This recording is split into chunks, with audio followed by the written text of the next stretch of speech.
আমি আসলে স্বীকার করছি যে আমি আসলে ভুল করেছি। এটা আমি আগেও বলেছি, এখনো আমি বলতেছি। তোমাদের ভাইয়া কিন্তু একটা কথা জানে না, বা সে জানে কিনা আমি জানি না, তোমাদেরও শেখাতে পারে নাই।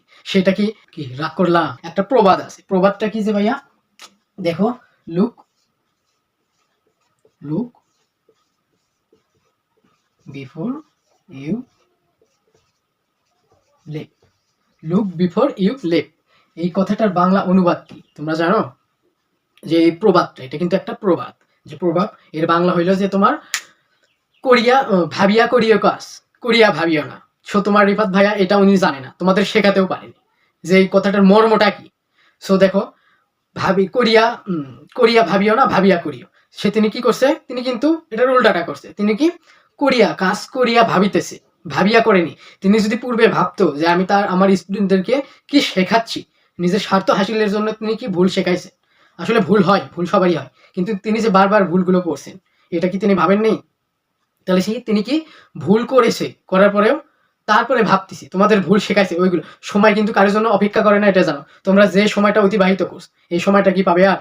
তোমরা যেগুলো ভুল শিখে আসছো, অনেকে হয়তো এগুলো আর দেখবেই না পিছন ফিরে, ওর ভুলই থেকে যাবে, ভুল ধারণাগুলো। সো করার কিছু নাই, সময় কারোর জন্য অপেক্ষা করে না, এইটাই বাস্তব, এটাই মেনে নিতে হবে।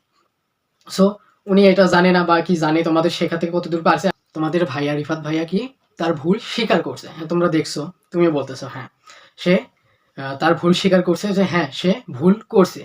আমি পূর্বে বলেছি যে ভুল হওয়াটা স্বাভাবিক, কিন্তু ভুল করাটা, বা তিনি কি করছে তার নিজের স্বার্থের জন্য, ওটা আসলে নিজের স্বার্থে 26 ঘন্টার, এই যে আপনার 30 ঘন্টার ভিডিও ছাড়তেছে নিজের পাবলিসিটি বাড়ানোর। পাবলিসিটি না তো, উনি এখন ভুল শেখাচ্ছে। আরে ভাই তুমি জানোই যে ভুল হতে পারে, হবে। তুমি ইচ্ছা করে এক প্রকারের এটা ভুল শেখাচ্ছ, যে মুরগি বানিয়ে দিছে পুরো। এটা একটা ক্রাইম ছিল আর কি, ক্রাইম। তো দেখো, তোমরা সবাই সবসময় অলওয়েজ রিমেম্বার ইট, যে look before you leap. So ভাবিয়া করিয়া কজ করিয়া ভাবিও না। সো তিনি এটা করার পরে তার পেজ থেকে পুরো 1000 ভিডিও ডিলিট করে ফেলাইছে। সো কি বুঝলা তাহলে? তাহলে বুঝলা কি? সো আমার আর বলার কিছু নাই। Thank you. তোমরা আসলে মুরগি ব্যাস, মুরগি এই জন্য হচ্ছে তোমাদের পুরো মুরগি বানাইতেছে, এবং ভাবতেছে যে পরবর্তী আর একটা ব্যাসকে কিভাবে মুরগি বানানো যায়। এই জন্য তিনি এখন সাজু সাজতেছে। অত বড় বড় ক্লাস নেওয়ার কোনো দরকার নাই, তুমি অল্প করে শেখাও, বুঝাই দাও, তার ব্রেনে ঢুকাই দাও ভালোভাবে। এইটাই। আমি আসলে স্বীকার করছি যে আমি আসলে ভুল করেছি। এটা আমি আগেও বলেছি, এখনো আমি বলতেছি। তোমাদের ভাইয়া কিন্তু একটা কথা জানে না, বা সে জানে কিনা আমি জানি না, তোমাদেরও শেখাতে পারে নাই। সেটা কি কি রাগ করলা? একটা প্রবাদ আছে, প্রবাদটা কি যে ভাইয়া দেখো, লুক লুক বিফোর ইউ